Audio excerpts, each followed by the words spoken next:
Food is hope. Food is the initial equalizer. I don't care how much money you have. I don't care what big house you have or you live in a car. We have to eat. Welcome to Story and Craft.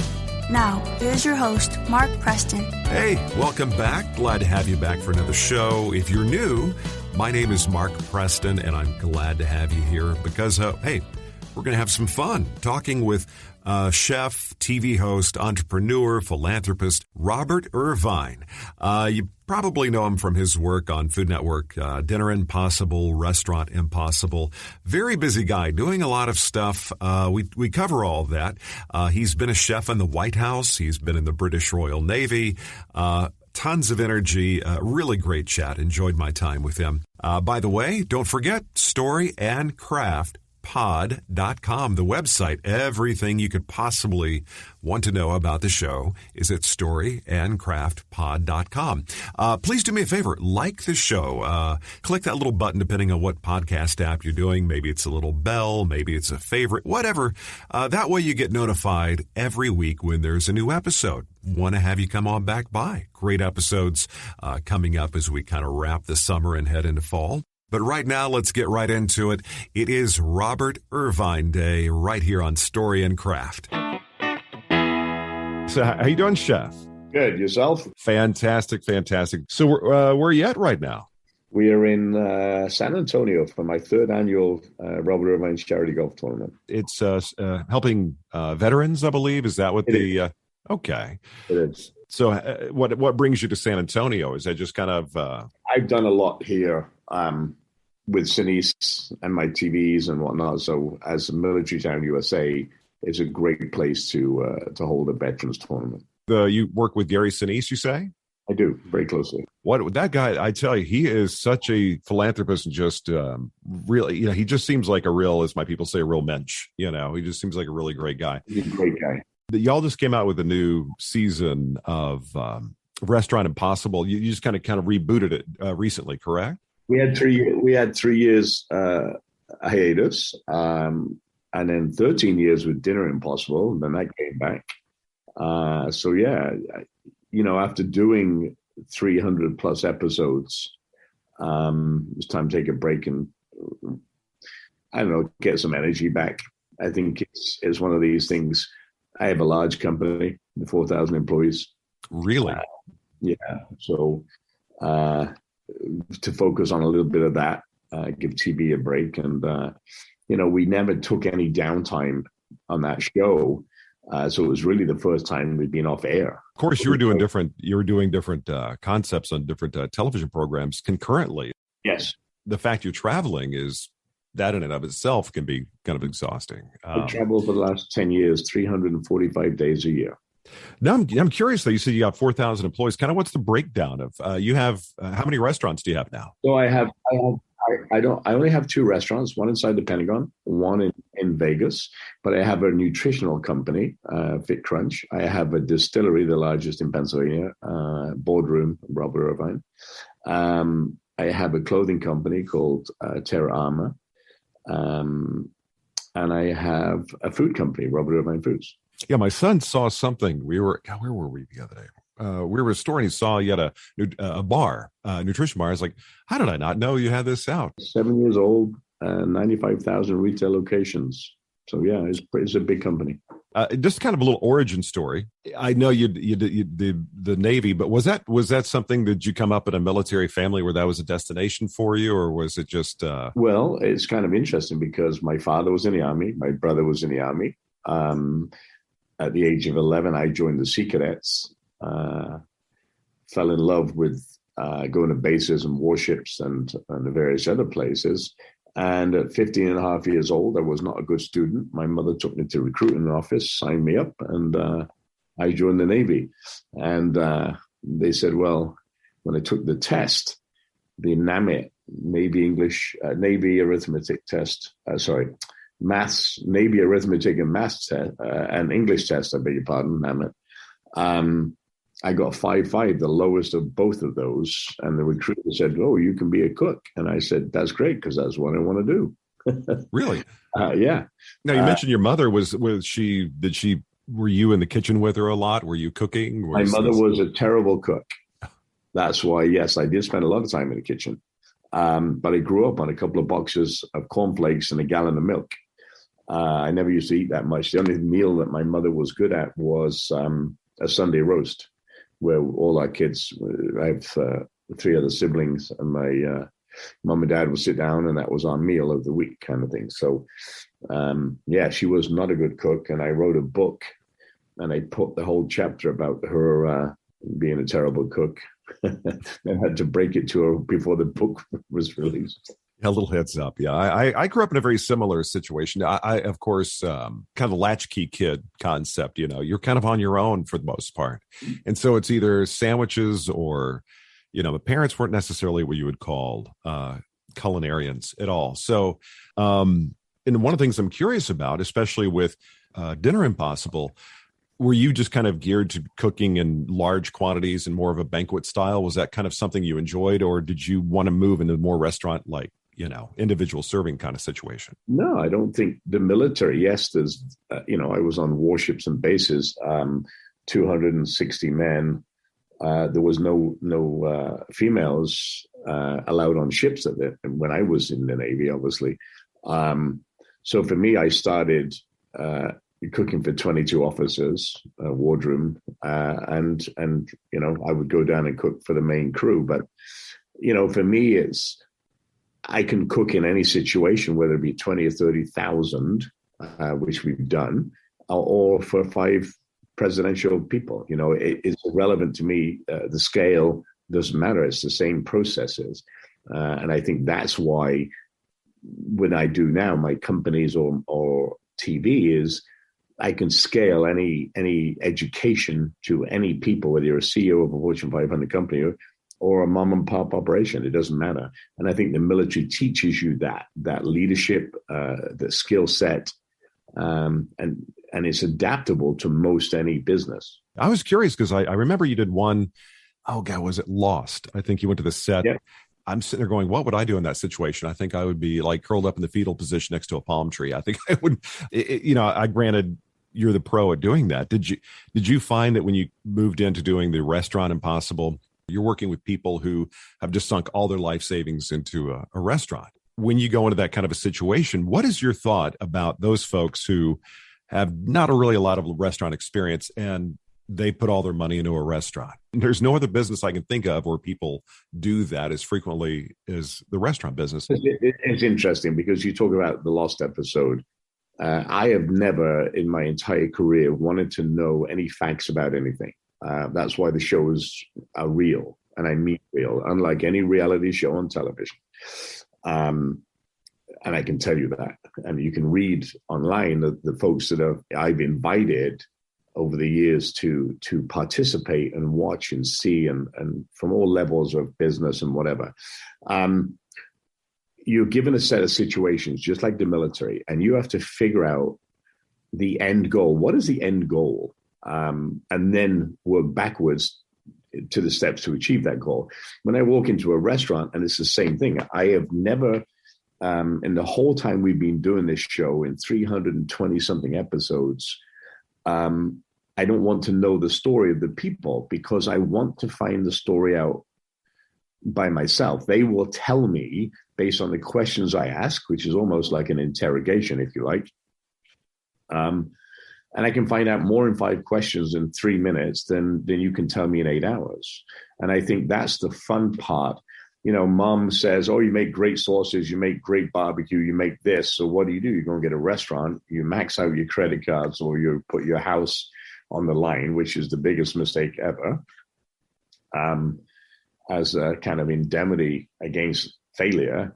You put your house up, and here you are 6 months in, you've invited all your friends for alcohol and food, and you realize now you're $500,000 in debt. And that's majority of what's happened. And I think the biggest debt was $1.1 million in Cerritos, California.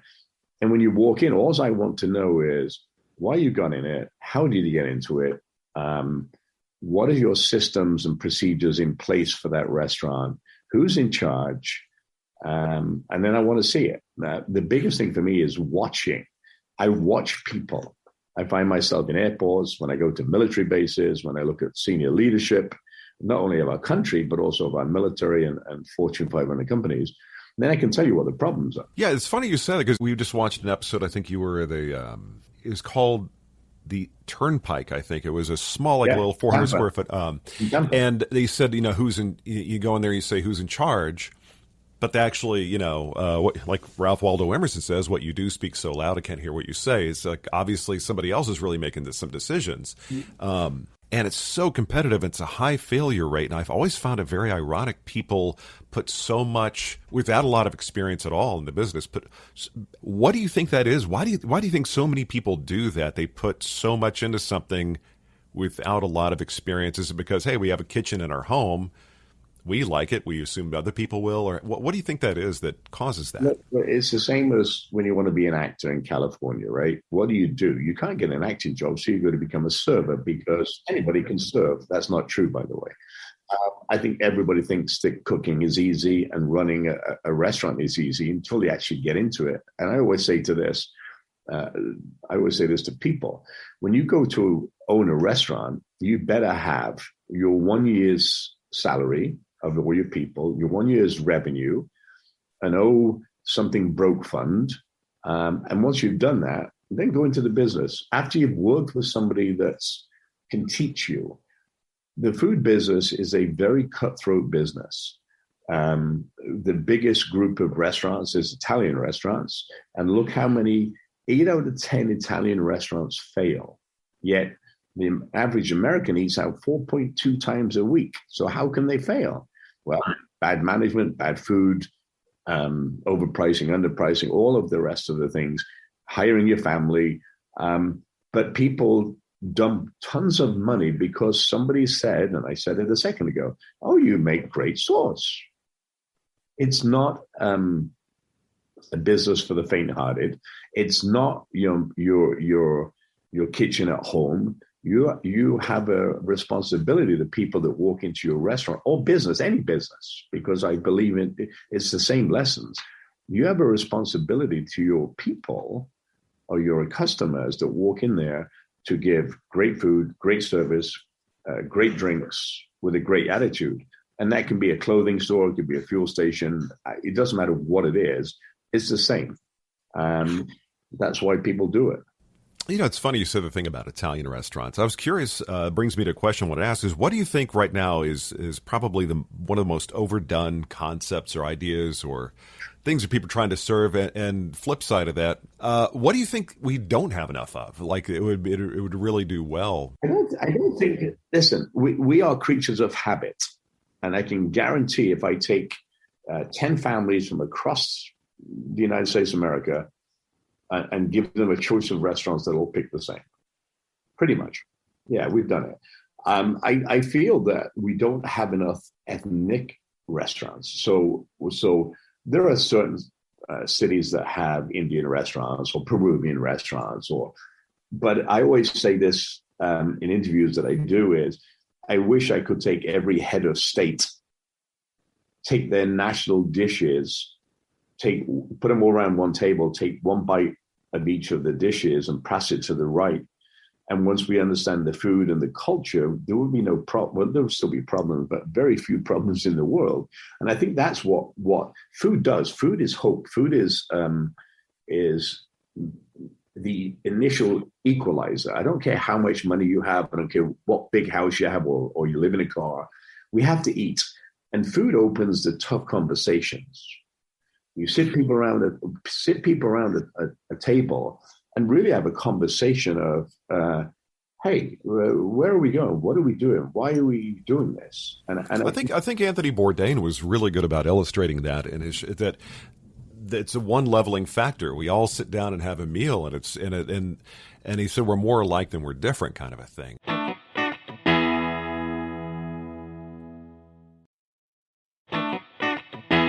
Did you ever have a chance to spend any time with Anthony Bourdain? Or so funny. Just before I was in Grand Cayman with Anthony Bourdain, and if you know anything about Anthony Bourdain, a lot of people don't know about him. They think they do, but they really don't. Anthony Bourdain will tell you he wasn't a great chef. He wasn't, he grew up in a good family, but in a kind of different way. I was in Grand Cayman at the Cayman Cook-Off, which was kind of interesting. The same year that he passed, in fact, and he didn't have a good relationship with Food Network. He didn't have a good relationship with Food Network talent. In fact, I'll never forget one day in Miami South Beach Wine and Food Festival, he got up and he said, Robert Irvine from Dinner Slightly Difficult. Well, and I invited him to come, and this is a true story. And I said, if you can do it, you're more than welcome to come. He didn't come, but 4 years later, he said on the stage, I was wrong.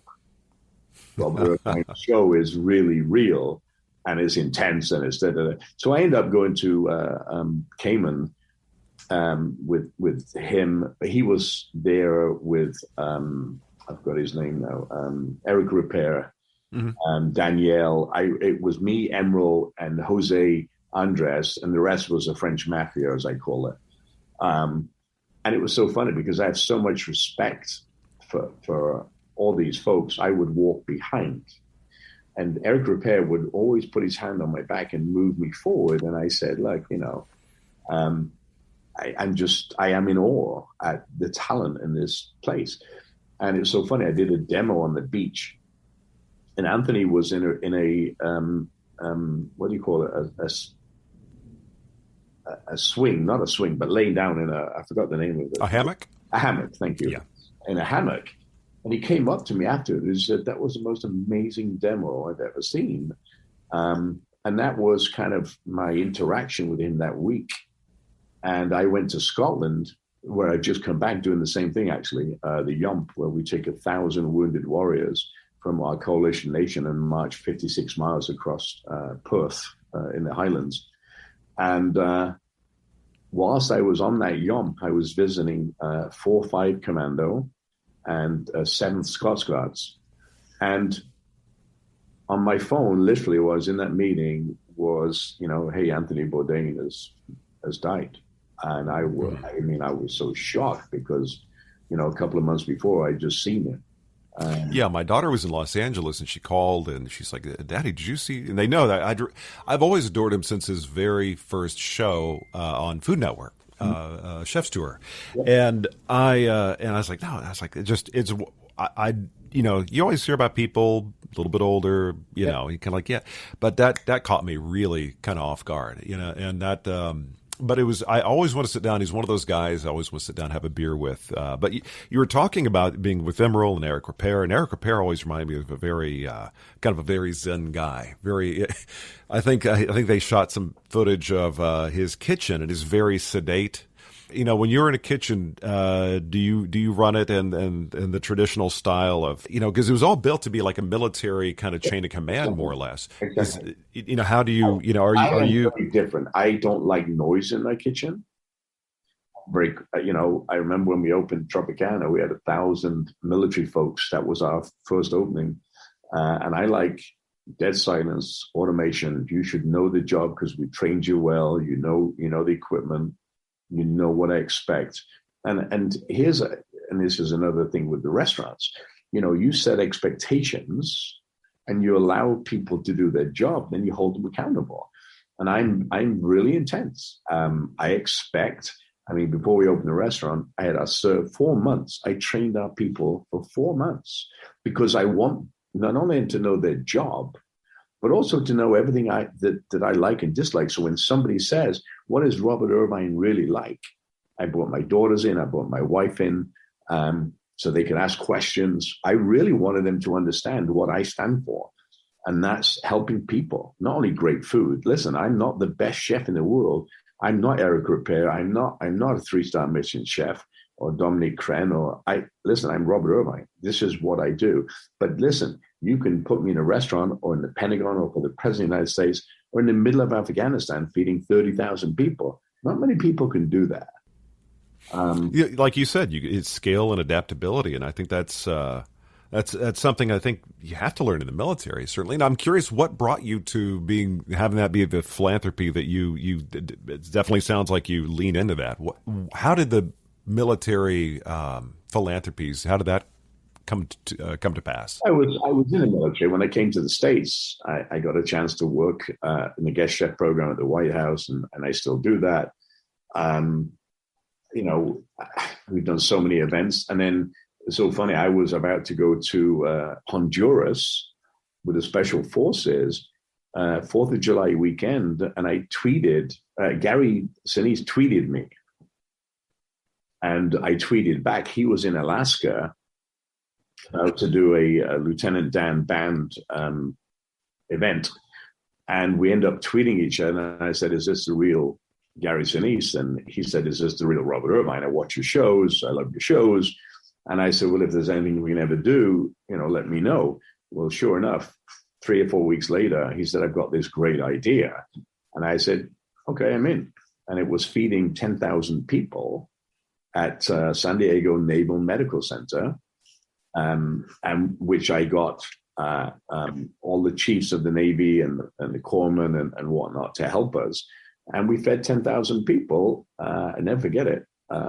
It was an amazing event. And Gary played the band and I did the food, and we visited all the wounded. It was just, and that became a program called the Invincible Spirit Festivals.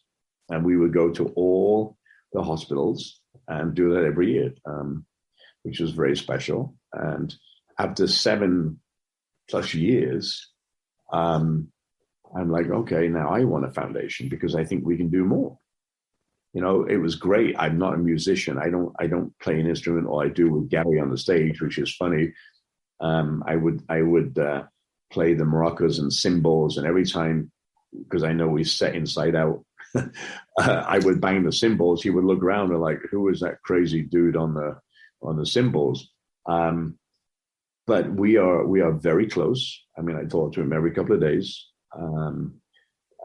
He supports my foundation here in the golf tournament, and I've supported him since day one. I just think he's an amazing guy, and that's why I wanted to do more. Gary has a reach; he builds homes and whatnot. My foundation is all about mental and physical health.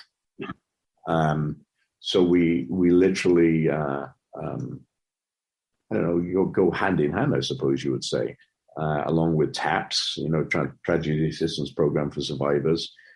Gold Star families. I just literally came back from Scotland 6 days ago, straight to Michigan to shoot a show. Left Michigan, went to Las Vegas and had 50 Gold Star families at my restaurant.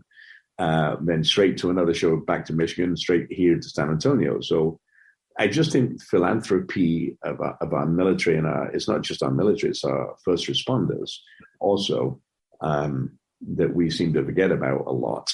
And I think the country as a whole has forgotten about our military and what our first, with the civil unrest in the last couple of years and COVID and all the things that, we still have military in Syria and Afghanistan and Iraq, but we don't hear about it because,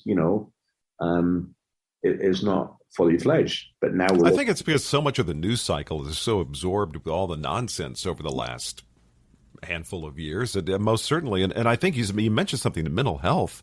I think that's one of the things that, me as kind of a lay person, it seems like we've really underserved the military, the people who either just people getting out. Maybe they didn't have an injury you can see, but I mean, knowing some of the people I've known that have actually served and come back, they're definitely, mental and physical health is something that we need to do more of that. That just seems like now. You mentioned that you did the guest chef program at the White House. Now, which administration did you work in? It's 1997 I've been doing that. Well, I have to know, when Trump did that thing where he had all the McDonald's brought in, what did you think about that? I mean, you're thinking there are some of the most wonderful chefs here, and now somebody's bringing McDonald's. The funny thing is, I'm sorry to interrupt you. The funny thing is, I worked for Trump for 4 years at Taj Mahal in Atlantic City as his executive chef. So I knew, for me, it's when you get a chance to do this, and I've worked with some amazing people, it doesn't matter what they're eating. Listen, I could tell you stories, I won't, but I could tell you stories of other presidents that have eaten strange things, right? They say this is, the presidents don't like each other. It's the smallest club in the world. Oh, indeed. Yeah. I got a chance to glimpse into that. I didn't live there. I didn't work there, 500 days a year. I got to travel. I got to do some amazing things. But I think food, again, is that conduit, right? I can sit, all right? I can sit in a place and say, oh, there's the president of the United States, Joe Biden. We just did a big thing with Joe Biden and military folks. I sit on some panels of food insecurity and health and fitness and all those kind of things. I just think it allows me to be able to do the things that I love to do. And I don't judge. But when you're 200 pounds overweight and then you've got a heart attack, I'm like, well, how did we get there, right? I think Jamie Oliver did a wonderful job pulling some attention, and I don't know where we're at on this, but school lunch programs, just the junk that they're serving. I know my kids, when they were younger in elementary, I'm going, this is barely passable as food. And I think that he had done one of the shows he did. He showed how with only a slightly larger budget, they could serve fresh, a much better food in schools. Have you addressed that at all, or have you? Here's the thing. I think with Jamie, never met him, don't know him, so I'm speaking in kind of riddles here. But listen, Jamie did really well with government backing in England. He came to the States and he tried to tell moms and dads what to do. You can't do that. You have to get the buy-in of the people. I want to swing back slightly to the military, because up until this last couple of years, the military didn't care about food. The military cared about equipment. And I can tell you this last 2 years, because I'm involved in it, they've done a great job of trying to figure out how do we make our servicemen and women more resilient to be able to use that $180 million drone or warship or whatever equipment. The same with schools. We have a long way to go with that, because schools and federal and state people at the top don't value the schools. They don't value what we put in our kids. And it's becoming tougher. Forget the inflation for a second. It's becoming tougher to educate families about, food and fitness equals fun.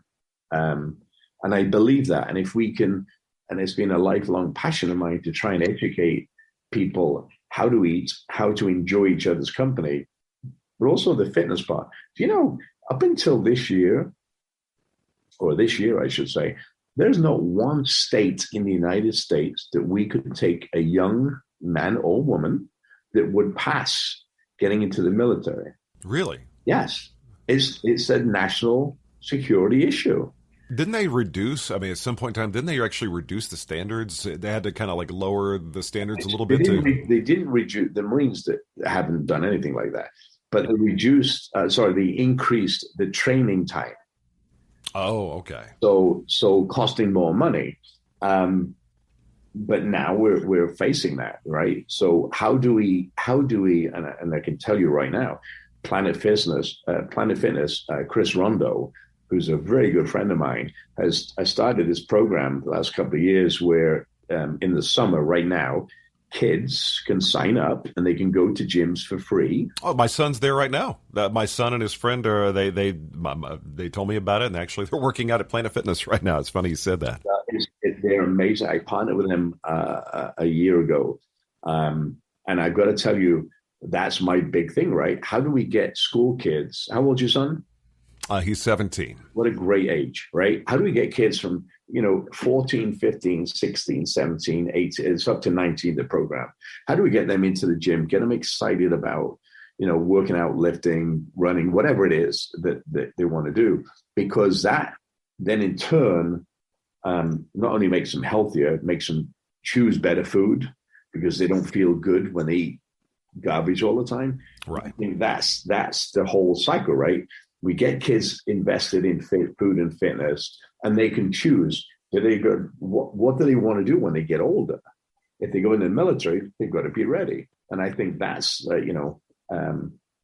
great program. But What do you think? What do you think it is in the U.S. that kind of led to this place we're in now, where there is, I don't call it even sedentary, but there is just obesity. It's just the available food, and that's kind of what's doing it. Well, because here's the thing, and again, it's an opinion. I don't, there are facts around it, but the average family doesn't make that much money, whether mom and dad both work.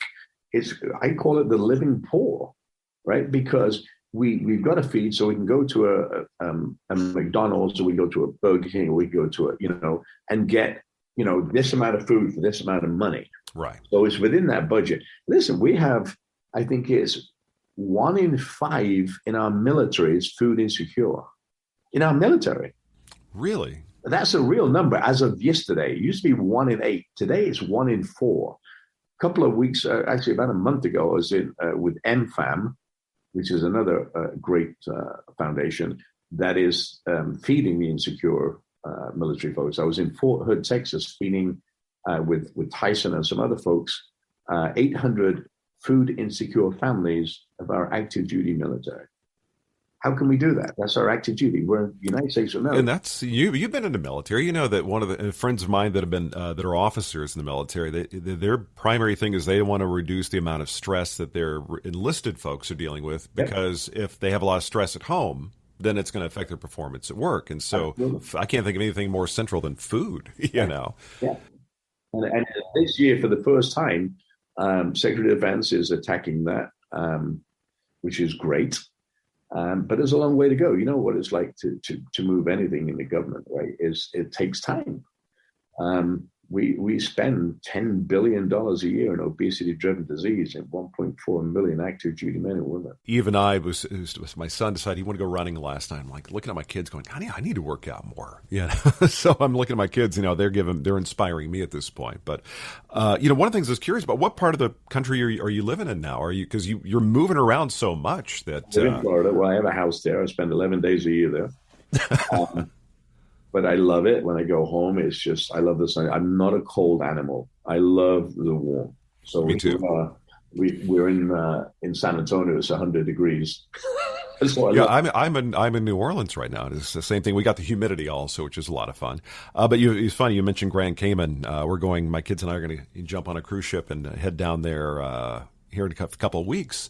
I'm a big tropical guy. But from where you're from, you were in a much cooler. You're from a consistently cool part of the world. So cold, wet, and miserable England. Yeah.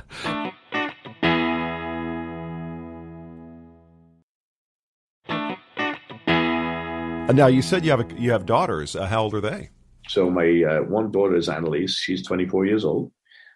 She's trained to be a pediatric speech pathologist. In fact, she's got about a couple of months left, and then she's out in the real world. And I have a 21-year-old whose name is Talia, who was working for the Public Defender's Office in Philadelphia. She is training to be a criminal lawyer. She went back to school 2 days ago at Rutgers. They're both. It's amazing when I look at my life of service, and then I have 2 amazing kids that I chose the same thing, but in different formats. I was about to say, did they kind of follow in your footsteps? I guess it was just in a different, took a different shape, But the question is, around the house when they were growing up, were you, I always wonder about chefs when they come home. Anthony Bourdain, to take it back to him, he said, well, I don't go home and cook anything fancy. He likes the kind of the utilitarian, just kind of like a nice bowl of spaghetti or something like that at home. What were you cooking for the kids when they were growing up? Well, it's funny because I was never at home. When my kids were growing up, I was working. I worked, 18 hours a day. And on my days off, I would go to the White House. I would do charity events. I would go to food banks. I would do all these sort of things. So my kids, up until the age of probably 12, it's almost like a single parent family. Even though, I was home every night, but at 11 or 12, 1 o'clock in the morning, and I'd be leaving at 6 in the morning. So I think now, I never forget when my daughters, or my oldest, I should say, Annalise, was 21. She said, Dad, can I go for a drink with you now? And I said, yeah, it was Miami Food and Wine. And now my little one said to me, oh, Dad, can I go to Miami Food and Wine now? And now they're old now. I spend more time with my kids now than I ever have, and it's the most important thing. I don't think when you have a family and you've got to work, you don't. I certainly felt guilty, I suppose, because I wasn't spending that much time, but I was supplying money in a house and the things that we do.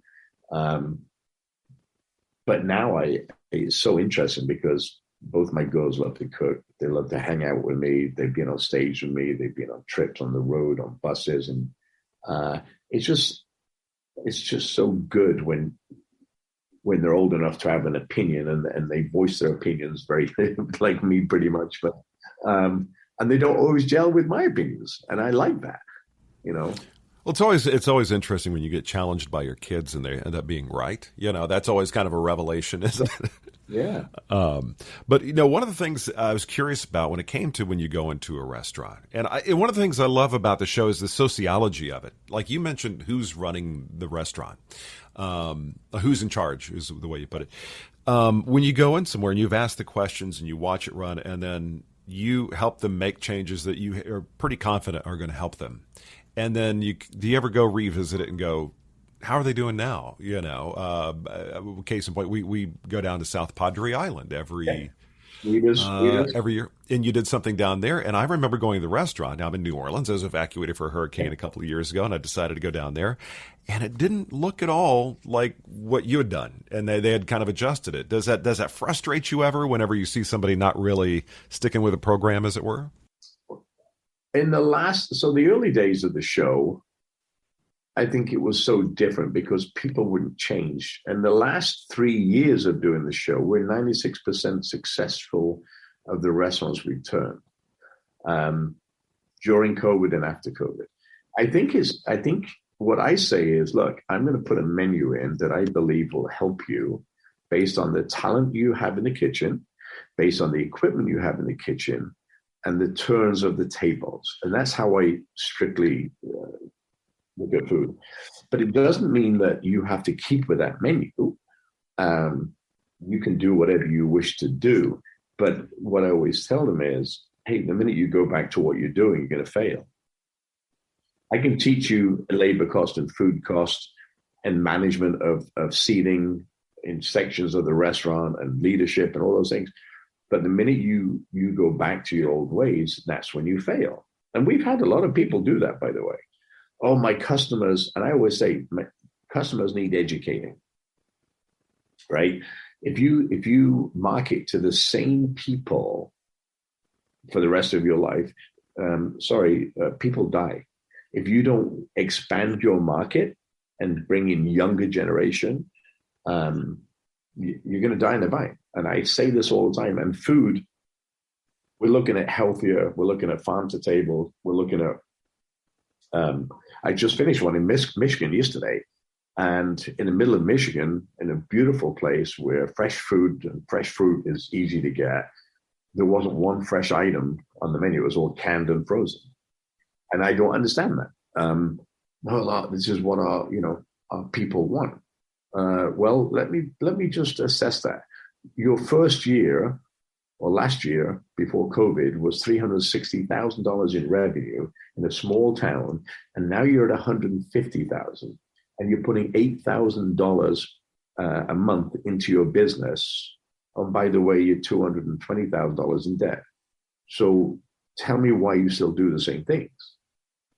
It's really about showing them, taking them out of their shell and seeing what's happening in the big wide world. Why do people go to restaurants? To spend their hard-earned money? Well, because they like the food, they like the service, they get a great meal for a quality price, right? And they go there 3 or 4 times a week. Mm-hmm.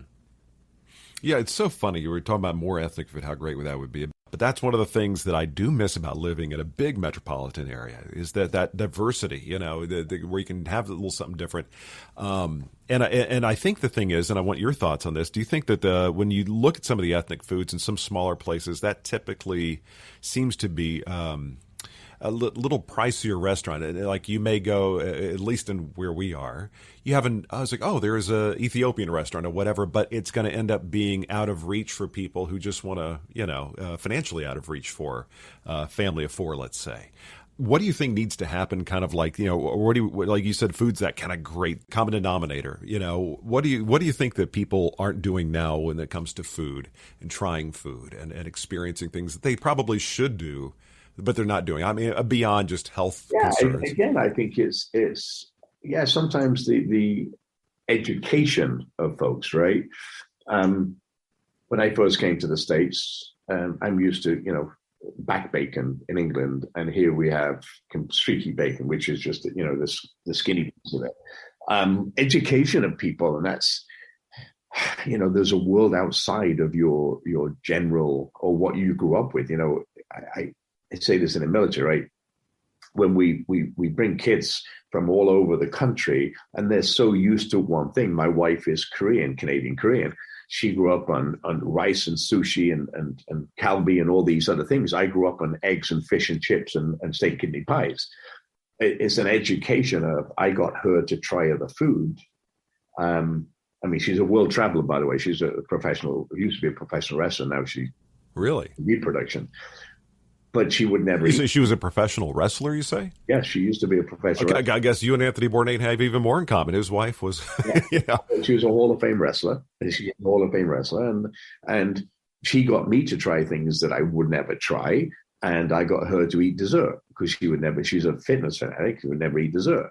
And then now we go everywhere. We love Vietnamese food. I love Indian food. I love Moroccan. I love all those things because there is a very similar flavor, right? We are not going to create any dishes that are new ever in this world. Why? Because for hundreds and hundreds and hundreds of years, spices have been used in different cultures in different ways. And we just get this kind of regurgitation, if you will. It's a terrible word to use in food, but of the same thing, but slightly twisted, right? So for me, I want to try those holes in the wall. And I love New Orleans, by the way. I do. I've got some great friends there. Great hole in the walls.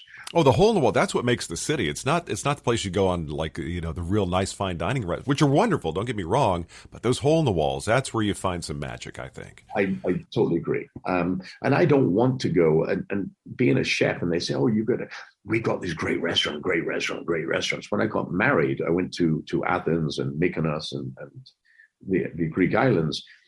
And my COO, his wife his mother has a travel company. She put me into all these 3-star Michelin places. And my wife, after the first day, said, absolutely not. We're going to do local, whatever. And that's what we did. And I got to tell you, I made some amazing friends, which I still talk to today, 13 years later, and had some of the best food. My wife bit into an apple in Santorini and said, oh my God, this is the most amazing apple. Well, that's on my bucket list. Santorini is a place I must go. Yeah, that's now you're whetting my appetite for travel here. Again, I appreciate you taking time out. I mean, as we wrap up, I have 7 questions. It's kind of a little bit more of a get to know you, kind of a fun thing I do. But one of the things I always ask folks, and especially with you, I definitely want to know this answer.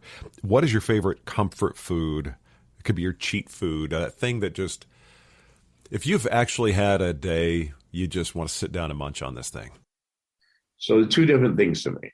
Comfort food and cheat food are 2 different things. Oh, okay. So comfort food to me is roast chicken, mashed potatoes, and roasted onions and broccoli. That's my comfort. That's my go-to, no matter where I am. Last meal on death row. That's my meal. Roast chicken and mashed potatoes. Okay. Yeah. Why mashed potatoes? I grew up in England, obviously a poor country, quote unquote. For my world when I grew up, because my parents didn't have any money. So roast chicken and mashed potatoes was a big deal. My dinners used to be 2 slices of white bread, butter and sugar. So yeah, go figure that one. Oh, no. I remember that. I mean, I throw a little cinnamon on it Oh, sometimes, and you feel like you're I fancy. can't eat cinnamon. Oh my goodness.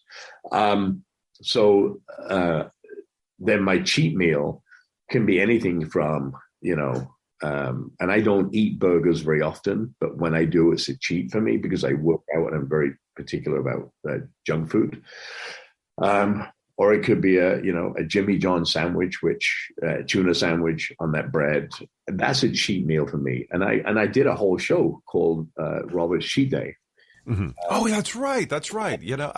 I've still yet to catch it. I want to see that. It's some crazy food, so depending on what the day is and where I am, it could be. I've eaten every kind of ethnic food that I would never normally on a cheat day. And there's a great place, and I forgot the name of it, and I'd have to get it to you in New Orleans, which is a pop-up. Went there. I just had the most amazing meal. I will get you the name of it. But definitely. Now I'm curious. My daughter goes to school at Loyola, which is in the Garden District, uptown area of New Orleans, and she takes a streetcar and she's just going up and down. And she goes to Subway. I'm like, baby, you gotta. You're right there. But for me, it's funny you said the cheat day. For me, being from Dallas originally, chicken fried steak, mashed potatoes, gravy, those flat green beans cooked in a ham hock. I mean, my doctor, I just had a recent visit. And he said, your cholesterol's a little bit up. I need to introduce you to the Mediterranean diet. So that's kind of where I'm at now. You can tell him it doesn't work. And I tell you why it doesn't work. Mediterranean diet in the sun, it's like going to China or to Korea we are different human beings, and the pyramid of food is completely different. So it's just because he says this is what you should do. It's like intermittent fasting and all these other things. It worked for some, it doesn't work for others because we're so individual. I'm not a starchy guy. I don't like rice. I like baked potatoes, but I'm not a French fry and all that kind of pasta kind of guy. I don't eat that. And it keeps my weight. I've been the same weight since, I'm 212 pounds. I've been the same weight since I was 16 years old. Really? Yeah. I'm envious. So again, it's the fitness that you do, whether you walk, all you have to do is walk up and down the stairs 20 minutes and raise your heart rate. It's funny. I have a wonderful physician back home in Dallas, and he said, Mark, not everybody's got a gym membership, but everybody's got a front door. 15, 20 minutes outside, walk every single day. It'll change so much. It's something small like that. But now the next question I got for you, my 7 here, is what 3 people you're going to sit down, talk story, you're going to have coffee with them. Who would, living or not, who would you love to sit down and share a conversation with for a few hours? 3 people. 3 people. Wow. Good question. I've never really thought of that. I think the old Prime Minister, what's his name? And I just answered this question, or the one person would be the South African president that passed away. Nelson Mandela. Mandela, yeah. Because he intrigued me of all the years in prison for something he believed in. And I think that would be an amazing conversation. I remember the prison guards were calling him Mr. Mandela, and his relationship to just humans, just the way he connected to people. I think him. I think Oprah would be a great conversation.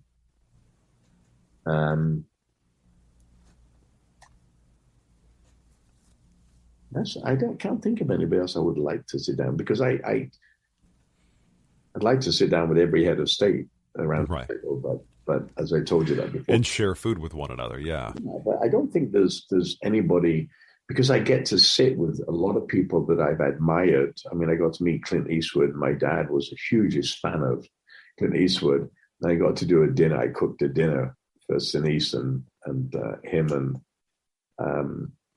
Tim Allen and a lot of other folks who I grew up watching.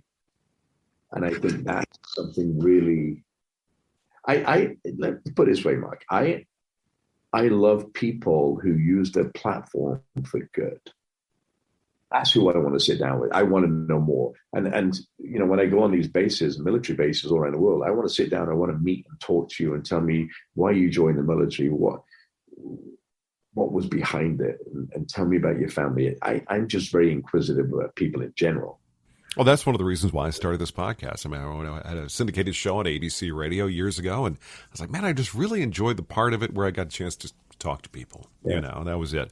Well, now, another question. When you were young, growing up, teenager, whatever, who was your first celebrity crush? Arnold Schwarzenegger. Arnold Schwarzenegger. Oh, I remember shaking his hand once and not realize. I never thought I had to. I guess I wear large gloves, but I never felt how small my hands were until I shook his hand. It's funny because I got my first set of weights at 11 years old, and an old Muscle and Fitness from a doctor's office, and it's so funny because I tell the story at the time because I was making his power bars years and years, and I got to meet him and work for his foundation and do some work with his foundation, and I used to see him every year at events. Again, a really great guy doing great things for kids. And you see him in a gym in California, and it'd be like you seeing your old buddy. Mm-hmm. You ended up being on the cover of Muscle and Fitness once, didn't you? Yes, I did. Yeah, it was kind of a nice full circle there. Now, if you and the wife and the daughter is going to be in just a beautiful, we love tropical stuff, right? So beautiful island, a year, but no streaming, no internet, no nothing. But you can bring one album, you can bring one DVD of a movie, something you'd like to see over and over. What would that album and what would that DVD be? I think the album would be ABBA's Greatest Hits or Celine Dion. I'm an old guy. I listen to ABBA and Celine and military music, which is kind of fun. What would the movie be? Driving Miss Daisy. That was the first movie I think that Morgan Freeman really came on the scene in that movie. Yeah, I love him. I love the movie, so I spend a lot of time on the road. So I've watched every program on Netflix. I've watched, and when the new one comes out, I watch it immediately. And Apple the same, because I don't want to work when I'm on the road. I don't get on a computer on the plane. I literally put headphones on and watch downloaded films. So, well, as much as you go, you definitely need to give yourself that mental breathing space, without a doubt. Last couple of questions here. What if you could define from the time you get up till the time you put your head down on the pillow at night, what are the component parts of a perfect day for you? What would, if you could do anything you want, this is a solid day for you? Yeah, I don't have any solid days, and I'll tell you why. Because they're all so unique. I could get a call from Japan. I could get a call from the Pentagon. I can get a call from our foundation. My days are jam-packed. Not one day is the same as the other. And I think they're all perfect because I don't have a job. I have a passion that everything I do melds into that passion.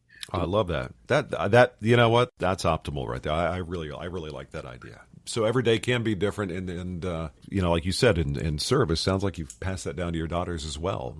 So that same kind of passion. Now, if you were doing what you're doing for a living, simple. But what else would you be doing? If they said no more chefing, no more doing vocation-wise what you're doing, what else would be your vocation? Early on, when I was younger, it would have been a firefighter or a truck driver. Now it's philanthropy. If I had to drop everything, if I lost everything tomorrow, I would put a shack on the beach and make hamburgers. But my philanthropy would stay the same. I think I would give everything up to do the foundation 24 hours a day, 7 days a week. Yeah, you mentioned the thing on the beach. And one last mention of Anthony Bourdain. He always said food always tastes better with sand between your toes.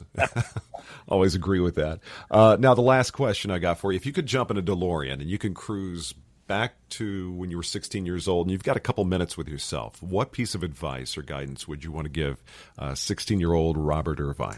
Listen, one thing when I was a kid, I thought I knew everything and I could do everything and try to be everything. And I think the one piece of advice was, hey, listen and just be yourself. Again, Chef, I appreciate your time more than you know. It's been wonderful. And before we get going, is there anything you're working on now you'd like to let folks know about? Any project, anything upcoming, coming out on TV, anything at all? We've got a lot of new shows in the pipeline. We've got one last show in season 21 of Restaurant in Boswell I'm shooting next week. And then we've just got into the clothing business with Terra Armour, which is a veteran-owned clothing fitness that you'll start seeing pop up all around.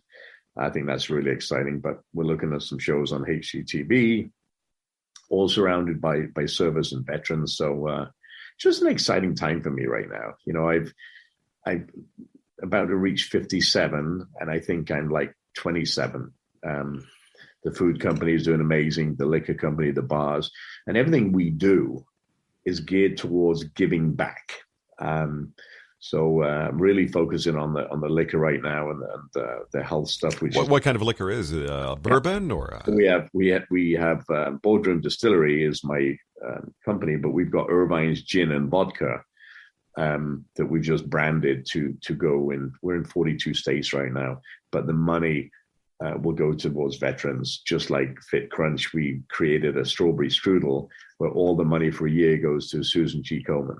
So, wonderful. Yeah. That's effective. That was started by the Brinkers, I think, down in Dallas, I think. If I'm not mistaken, I know that was the guy started Chili's, I believe. Wasn't that his Susan G. Komen, I think, was his sister-in-law? It's a wonderful foundation, most certainly. But again, next time you're in New Orleans, be happy to grab you a proper beverage. But if you could slow down, but it doesn't sound like you're doing that anytime soon. So. Always slow down for beverage and a good meal. Actually, my daughter, Lily, you can come in, honey. This is my college kid, Lily.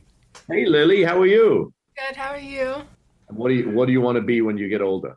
I'm not really sure yet. I'm currently undecided. Well, listen, there's a whole world of stuff out there, and here's what I tell my daughters, and I keep telling them, and my wife: if it's work, don't do it. Yeah. You've got to love it every day, like your dad. You've got to love what you do because it becomes second nature and you don't have to work for a living. You get paid for doing something you're passionate about. And you see the little doggy there? Beautiful. Yeah, he's our golden retriever here. So he runs the show. Check out our foundation, RobertIrvineFoundation.org. And we have dogs. So we buy dogs as puppies. We train for a year and we give them away, all golden retrievers. Really? Oh, okay. They're the best breed. I'm biased. They're a great breed. But we'll put the links up on the site as well. And anything else we can do to help get the word out, please just shoot a note or have your folks send me a note with whatever links, and we'll put them up on the site. And vice versa, if we can help you in any way. And Lily, good luck, whatever you decide to do. Thank you. Thanks so much. You take care now. Bye-bye. All right, there you go. Robert Irvine. Really enjoyed chatting with him. Lots of energy, trying to get my head around all the things he does, both not just being a chef and a TV host, but the entrepreneurial endeavors he's doing, the philanthropy he's doing for the military. He is kind of nonstop and reminds me I need to get in the gym and work out again or at all. Time to get after it. Thanks again for stopping by. Appreciate you being a part of Story and Craft. Don't forget the website. All things about the show are at storyandcraftpod.com. Once again, storyandcraftpod.com. And do me a favor if you would. I know different podcast apps do it differently, but click on that little bell notification or the little like or whatever. That way you get notified each week when a new episode comes out and you don't miss any of them. We got some great ones coming up as we kind of wrap up the summer here shortly and head into fall. But thank you again. I really appreciate you being here for another episode, and let's connect next week right here on Story and Craft. That's it for this episode of Story and Craft. Join Mark next week for more conversation right here on Story and Craft. Story and Craft is a presentation of Mark Preston Productions, LLC. Executive producer is Mark Preston. Associate producer is Zachary Holden. Please rate and review Story and Craft on Apple Podcasts. Don't forget to subscribe to the show on Apple Podcasts, Stitcher, Spotify, or your favorite podcast app. You can subscribe to show updates and stay in the know. Just head to storyandcraftpod.com and sign up for the newsletter. I'm Emma Dillon. See you next time, and remember, keep telling your story.